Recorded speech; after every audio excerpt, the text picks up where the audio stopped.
मैं गणेश जी का चरित्र श्रवण करा रहा हूँ। अधुना श्रोतुमिच्छामि गणेशं व्रतमुत्तमं तज्जन्म चैतन्यं सर्वमंगलमंगलम्। भगवान श्री गणेश जी का जो चरित्र है ये सभी प्रकार के मंगल करने वाला है। कल्पभेदात् गणेशस्य जनि प्रोक्ता विधे परा सनिदृष्टौ सुरक्षिन्नं संचितं गायमानम्। ब्रह्मा जी ने कहा कि देखिए, वैसे तो भगवान शिव आदि गणेश श्री गणेश जी महाराज आदि गणेश हैं। जब भगवान शिव का विवाह भी नहीं हुआ तो तब भी गणेश जी थे। और ब्रह्मा जी कहते हैं कि जब मैं भी नहीं था उसके पहले भी गणेश थे। एक गणेश तो आदि देव है। कल्प भेद से इसकी अलग अलग कथाएं हैं। एक कल्प की तो ऐसी कथा है कि भगवान गणेश जी का जब जन्म हुआ था उस समय शनि की दृष्टि पड़ने से महाराज गणेश जी का सिर छेदन हो गया। शनि की दृष्टि पड़ने से भी गणेश जी का मस्तक कट गया और फिर इन्हें गज का मस्तक जोड़ दिया। ये दूसरे कल्प की कथा है। लेकिन अभी जो वर्तमान में कल्प चल रहा है इस कल्प का नाम क्या है बताए किसी को? हमारे पंडित जी लोग रोज बोलते संकल्प श्री स्वयं वाराह कल्पे। ये जो कल्प चल रहा है ना ये श्री श्वेत वाराह कल्प है। ये जो गणेश जी की कथा है ये इसी कल्प की कथा है भी आने वाली। कई कथाओं का बोलते हैं कल्प कल्पांतरों की कथाएं हैं। अलग अलग कल्प में अलग अलग कथा होती है। मैंने आपको पहले बताया था ना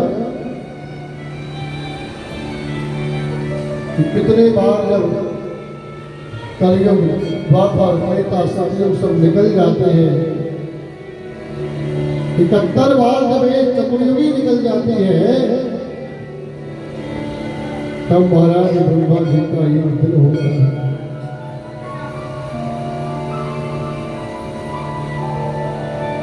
और ब्रह्मा जी के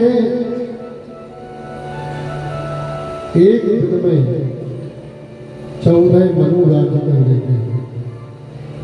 उसे एक मनवंतर कहते हैं। इसी प्रकार से अलग अलग कल्प होते हैं। अलग अलग कल्पों की कथाएं होती हैं। अलग अलग कल्प में अलग अलग मनु राज्य करते हैं। तो अभी 6 कल्प तो बीत चुके हैं। अब जो कल्प चल रहा है 7वां कल्प है। इसके आगे और 6 बातें हैं।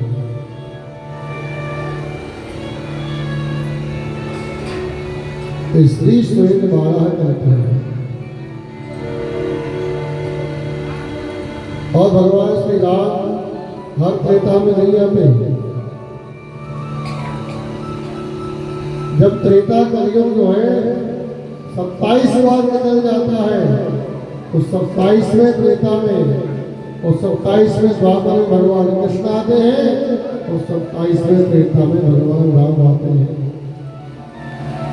हर त्रेता हर द्वापर में भगवान नहीं आते। तो अभी कलयुग कौन सा चल रहा है 28 नंबर का कलयुग चल रहा है। इसके पहले 27 कलयुग निकल चुके हैं तो 28वां कलयुग चालू है। ये सब अलग अलग कल्पों की अलग अलग भेद से कथाएं होती हैं। यदि आपने कभी सुना हो कि शनि की दृष्टि पड़ने से गणेश जी का सिर कट गया था, ये बात भी सही है। और दूसरी कथा अब आ रही है, उसको बड़े ध्यान से सुनिए। अभी तक की कथा समझ में सबको आ रही नहीं है? पीछे वालों को भी आ रही है? तिवारी जी, कथा सुनाई दे रही है?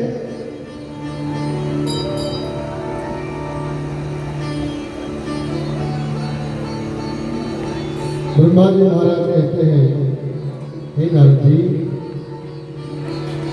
एक बार माता पार्वती की जो शक्तियां हैं उनका नाम है जया और विजया। उन दोनों ने माता पार्वती से प्रार्थना की, एक समय समये काले जया च विजया सखी पार्वत्या च मिलित्वा वै विचारे तत्परा भवन्। हे माता, हमारे मन में एक बात आती है। देखिए, भगवान शिव के तो बहुत सारे गण हैं, तो आपका कोई पर्सनल गण नहीं है। आज की भाषा में कहें तो उन्होंने कहा, आप भी अपना कोई पर्सनल सेक्रेटरी रख लीजिए। भगवती पार्वती ने कहा कि देखो, जितने भी शिव के गण हैं ये सब हमारे ही तो सेवक हैं, सब आज्ञा का पालन करने वाले हैं, हमें अलग से अपने कोई गण रखने की जरूरत नहीं है।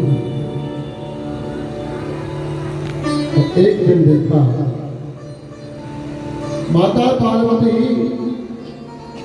अंतःपुर में स्नान कर रही थी। नंदीश्वर से कहा कि तुम दरवाजे पर खड़े रहना, कोई पुरुष अंदर न आ पाए। और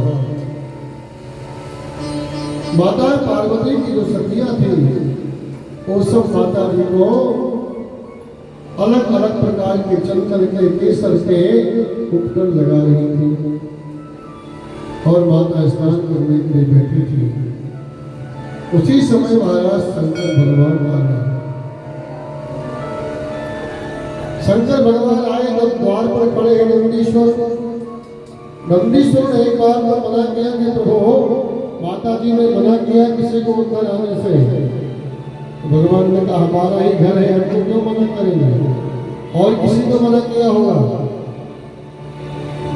और भगवान शिव ने नंदी की बात नहीं मानी और नंदी कुछ बोल नहीं पाया और भगवान शिव सीधे अंदर प्रवेश कर गए।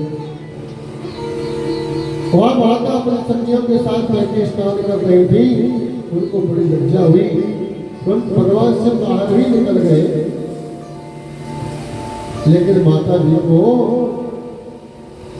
तुरंत ध्यान में आया कि हमने नंदीश्वर को बाहर खड़ा किया था, उसके बाद नंदीश्वर ने रोका नहीं।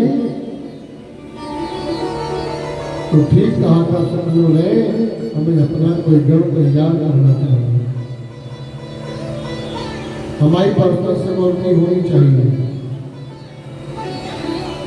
तो तुरंत माता की उस समय स्नान कर ही रही थी और जो उनको चंदन का उपयोग लगाया जा रहा था उसी को और अच्छे से रगड़ करके मैल के सहित उसको निकाल करके माता भगवती ने एक पुतला बनाया और अपनी कृपा भरी दृष्टि से जैसे ही उसको देखा, 16 वर्षीय बालक के रूप में प्रकट हो गया। माता मुझे आज्ञा दीजिए। विचार्येति सा देवी विदुषो मनसंभवम् पुरुषं निर्ममो साधो सर्वलक्षण संयुतम् मत्पुत्रत्वं मदीयोऽसि काम्या कश्चिदिहास्ति मे एवमुपास पुरुषो नमस्कृत्य शुभं माता पार्वती ने कहा कि तुम मेरे पुत्र हो। मेरी आज्ञा का पालन करो।